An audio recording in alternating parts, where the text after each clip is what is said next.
ایک اور مقام پہ اللہ وحدہ لا شریک ارشاد فرماتے ہیں، سورۃ الاحزاب ہے، پارہ نمبر 22 ہے۔ اللہ وحدہ لا شریک نے اہل ایمان کو مخاطب کر کے حکم فرمایا، فرماتا یا ایھا الذین آمنوا اذکروا اللہ ذکرا کثیرا وسبحوہ بکرۃ واصیلا۔ فرمایا اے ایمان والو اللہ کا ذکر کرو، اللہ کا ذکر کرو، اے ایمان والو اللہ کا تم ذکر کرو۔ یا اللہ کتنا کریں، کیسے اللہ کا ذکر؟ فرمایا ذکرا کثیرا، کثرت سے اللہ کا ذکر کرو۔ اور کثرت سے اللہ کا ذکر کرنے کا فائدہ کیا ہوگا، نفع کیا ہوگا، پرافٹ کیا ملے گا، اس کا صلہ کیا ملے گا؟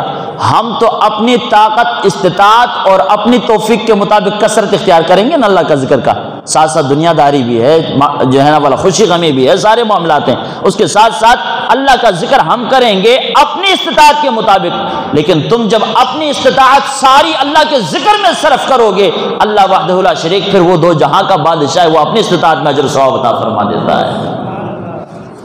میں اور آپ اپنی طاقت کا اندازہ لگا سکتے ہیں کہ ہماری استطاعت کتنی ہے، ہم کتنی توفیق رکھ سکتے ہیں، ہم کتنا وقت اللہ کے لیے نکال سکتے ہیں، لیکن اس بات کا اندازہ میں اور آپ کے پاس نہیں ہے۔ چاہے ساری زندگی بھی سر جھکا کر اسی بات کو سوچتے رہیں کہ اللہ کی استطاعت اور توفیق کتنی ہے، تو اس بات کا اندازہ نہیں لگا سکتے۔ اپنی استطاعت اور توفیق، مجھے پتا ہے کہ میرے اندر کیا کیا بیماریاں ہیں، مجھے پتا ہے میری مصروفیات کیا ہیں، مجھے پتا ہے کہ کتنا وقت میں اللہ کے ذکر کے لیے نکال سکتا ہوں، کس طرح میں اللہ کا ذکر کر سکتا ہوں۔ لیکن رحمت عالم صلی اللہ علیہ وسلم کے غلاموں اس بات کا اندازہ قیامت تک نہیں ہو سکتا کہ اللہ کتنا بڑا طاقتور ہے، اللہ کتنا بڑا جناب والا وہ صاحب استطاعت ہے۔ اللہ وحدہ لا شریک، ان اللہ قوی عزیز، وہ تو غالب بھی ہے ہر شے پر، اور جناب والا اس کی طاقت کے برابر تو کسی کے پاس طاقت بھی نہیں ہے۔ لا زوال طاقت اسی کے پاس ہے، ازل سے ابد تک طاقت کا مالک وہی ہے، خالق اور مالک اور رازق وہی ذات ہے۔ تو جب پھر اس کی طاقت کا اندازہ نہیں ہو سکتا، تو پھر ہماری ٹوٹی پھوٹی عبادتوں پہ، ریاضتوں پہ، جن اداؤں پہ راضی ہو کر جب وہ ہمیں نعمتیں عطا کر دیتا ہے، اجر و ثواب عطا کر دیتا ہے، تو اس کی استطاعت کا اندازہ نہیں، تو پھر اس کے اجر و ثواب کا بھی اندازہ کوئی نہیں لگا سکتا ہے۔ فرمایا یا ایھا الذین آمنوا اذکروا اللہ ذکرا کثیرا، اللہ کا ذکر کثرت سے کرو۔ رمضان المبارک آ رہا ہے، کم از کم 3 کام تو رمضان میں ہمیں چھوڑنے نہیں چاہیے، 3 کام ہمیں چھوڑنے نہیں۔ سرکار دو عالم صلی اللہ علیہ وسلم نے بھی اس طرف اشارہ فرمایا، 3 کاموں کو چھوڑنا نہیں چاہیے۔ ایک رب کی بارگاہ سے رحمت طلب کرنا، جو پہلا عشرے میں اللہ تعالیٰ فرما دیتا، وعدہ فرمایا، اور دوسرا اللہ سے اپنے گناہوں کی مغفرت مانگنا، جو دوسرے عشرے میں اللہ تعالیٰ فرما دیتا ہے، اور تیسرا پھر عذاب قبر، عذاب محشر اور جہنم کے عذاب سے دائمی نجات حاصل کرنا، یہ اللہ کی بارگاہ سے مانگتے رہیں ماہ رمضان کے صدقے۔ اللہ وحدہ لا شریک گناہوں کو بھی معاف فرما دے گا، رحمتیں بھی نازل فرما دے گا، اور جہنم سے نجات بھی عطا فرما دے گا۔ تو فرمایا اذکروا اللہ ذکرا کثیرا، ایمان والو تم اپنے رب کو یاد کرو، کثرت سے یاد کرنا، کثرت سے یاد کرنا، جتنی تمہاری استطاعت ہے تم کثرت سے یاد کرو۔ اور رب العالمین تو ویسے قوی و عزیز ہے نا، وہ تو صاحب طاقت ہے، وہ اپنی طاقت کے مطابق، اپنے رحمان الرحیم ہونے کے مطابق، اپنے رحمت کے مطابق اپنے بندے کو عطا فرما دیتا ہے۔ وَسَبِّحُوهُ بُكْرَةً وَأَصِيلًا، اور صبح و شام اللہ کی تسبیح اور تحلیل بیان کرو، صبح و شام اس کو یاد کرو، اس کی پاکی بیان کرو، اس کی پاکی بیان کرو صبح و شام۔ حضرت فاروق اعظم رضی اللہ تعالیٰ عنہ آپ فرماتے ہیں کہ میں زندگی کے ہر لمحے میں، غور طلب بات ہے، بڑی غور طلب بات، فاروق اعظم اور اتنی بڑی بات کہیں، آپ فرماتے ہیں کہ زندگی بھر میں اپنے رب کی یاد میں رہتا ہوں۔ کیا کرتا ہوں؟ ہر لمحہ اللہ کے یاد میں رہتا ہوں۔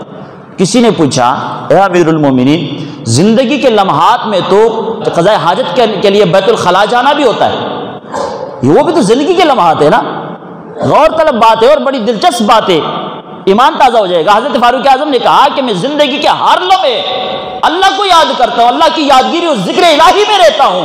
تو پوچھنے والے نے پوچھا امیر المومنین کبھی قضاء حاجت نہیں کی؟ ہم نے تو سنا ہے کہ قضاء حاجت کے لیے جب بندہ جائے تو وہاں تو ذکر الہی ہوتا ہی نہیں ہے، کیا ہوتا ہے؟ کبھی کسی بیت الخلاء جا کے ذکر الہی کیتا ہے؟ اور نہ ہی کرنا چاہیے، ذکر باللسان، ذکر باللسان، زبان کے ساتھ اللہ کا نام وہاں لینا بے ادبی ہے، گستاخی ہے، توہین ہے ذات باری تعالیٰ کی۔ فاروق اعظم سے پوچھنے والے نے پوچھا کہ تم کہتے ہو کہ ساری عمر ایک ایک لمحہ اللہ کی یاد میں اور اللہ کے ذکر میں رہتا ہوں. بتاؤ کبھی جناب والا قضاء حاجت کے لیے نہیں گئے, بیت الخلا جانا نہیں ہوا, وہ بھی تو زندگی کے لمحات ہیں. آپ نے فرمایا جاتا ہوں میں قضاء حاجت کرنے کے لیے, بیت الخلا جانا بھی میری زندگی کا ایک حصہ ہے, لیکن فرمایا وہاں جب جاتا ہوں میرا جانا بھی مصطفیٰ کی سنت کے مطابق ہوتا ہے, میرا وہاں سے فارغ ہو کر واپس نکلنا بھی مصطفیٰ کی سنت کے مطابق ہوتا ہے. اور آقا علیہ الصلوۃ والسلام کی ہر سنت ذکر الہی ہے. ہر سنت کیا ہے؟ ذکر الہی ہے. حضور علیہ السلام کے ہر اطاعت ذکر الہی ہے. آپ نے فرمایا پوچھنے والے جاتا ضرور ہوں, زندگی کا ایک لمحہ وہاں صرف ضرور ہوتا ہے, لیکن وہاں بھی ذکر الہی میں مشغول رہتا ہوں. وہ کیسے جناب؟ آپ نے فرمایا جب بیٹھتا ہوں تو سنت مصطفیٰ کے مطابق بیٹھتا ہوں, قضاء حاجت کرتا ہوں تو سنت مصطفیٰ کے مطابق کرتا ہوں, فارغ ہو کے واپس نکلتا ہوں تو سنت مصطفیٰ کے مطابق نکلتا ہوں. گویا کہ میری زندگی کے وہ لمحات جو قضاء حاجت میں گزرتے ہیں, بیت الخلا میں گزرتے ہیں, وہ بھی مصطفیٰ کی سنت کے توسل سے رب کے ذکر پاک میں گزرا کرتے ہیں. وہاں بھی میں اللہ کے ذکر میں رہتا ہوں. تو یہ ہوتا ہے یا ایھا الانسان ما غرک بربک الکریم. یار فاروق اعظم جیسے لوگ جن کو جاگتی آنکھوں کے سامنے مصطفیٰ نے بٹھا کر فرمایا عمر فی الجنہ, حضرت فاروق اعظم جنتی ہے, وہ ہستیاں زندگی کا وہ لمحہ بھی ذکر الہی سے فارغ اور جناب والا غافل نہیں جانے دیتے کہ جب قضاء حاجت کا وقت ہوتا ہے. میں اور آپ گناہگار تو بدرجہ اولا کوشش کرنی چاہیے کہ آقا علیہ الصلوۃ والسلام کی اطاعت اور محبت میں زندگی کا ایک ایک لمحہ گزرے اور اپنے اللہ کی یادگیری میں گزر جائے.